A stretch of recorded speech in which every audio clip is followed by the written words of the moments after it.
ভালো আছেন? আমি তো খুব ভালো আছি। মহাশিবরাত্রি তোমাদের সকলকে জানাচ্ছি অনেক অনেক শুভেচ্ছা। তো আমি তো কালকের থেকেই উপোস রয়েছি। আর আজকে আমাদের বাড়িতে এই যে দেখছো চিলেকোটার ছাদটা ঢালাই হবে, তো সেই জন্য দেখছো সব মিস্ত্রি দাদারাও চলে এসছে। সবাইকে জাস্ট এইমাত্র চাটা দিলাম। তো আজকে যাব গঙ্গা স্নানে, আর সেখানে গিয়ে পুজো দেব। তো সম্পূর্ণ ব্লগটা অবশ্যই তোমরা দেখো, কেউ কিন্তু স্কিপ করো না। তো চলো দেখা হচ্ছে একেবারে গঙ্গায় গিয়ে।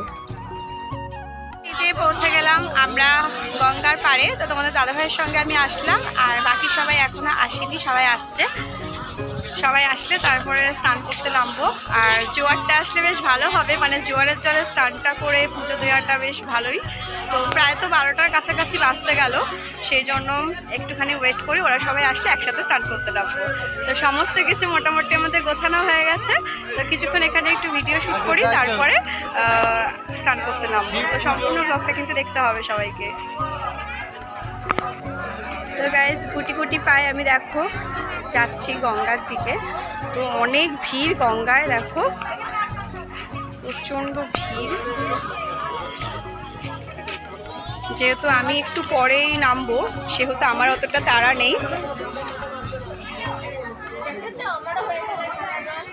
প্রচুর মানুষ দেখো এখানটায়, প্রচুর লোক।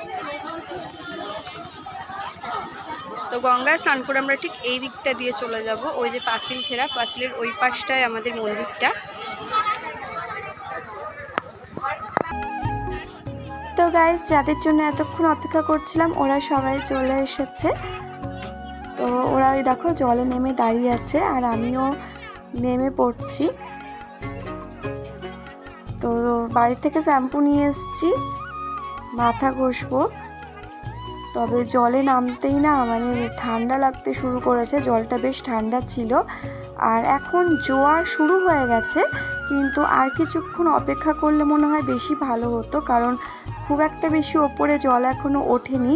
আমি শুধু ভাবছি যে এই জলে কি করে আমি মাথা ঘষবো, কারণ মানে জল একদমই নিচে রয়েছে। আর সাঁতার জানলেও গঙ্গায় এসে সাঁতার কাটার মতো সাহস বা ক্ষমতা আমার নেই, খুবই ভয় করে জলে।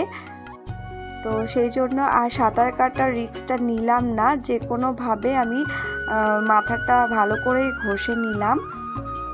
একটু ডুব দিতে অসুবিধা হচ্ছিল, কিন্তু কিছু করার নেই, সবাই যেভাবে স্নান করছে আমিও সেভাবেই করে নিলাম।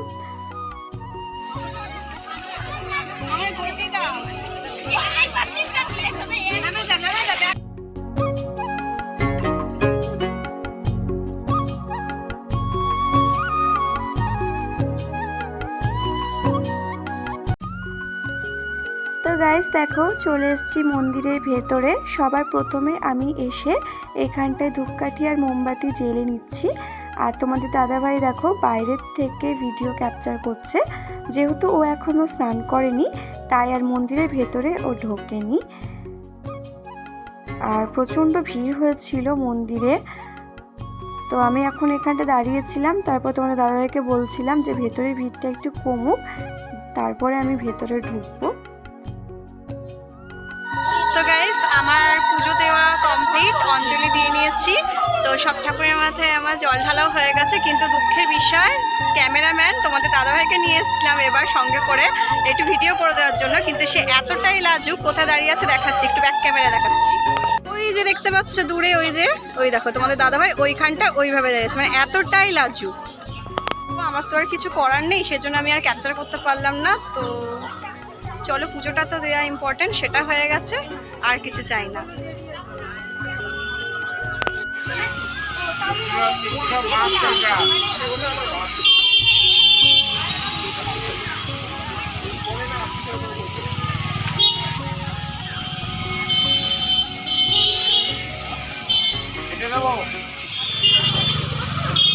তোমাদের দাদাভাই যাওয়ার সময় একটু ফল টল কিনছে, যেহেতু উপোস আছে। কালকেও অনেক ফল কিনে নিয়ে গেছে বাড়িতে, তো কালকের থেকে যেহেতু পুজো অলরেডি চলছে, তো সেই জন্য আর কিছুটা ফল কিনে নিচ্ছে।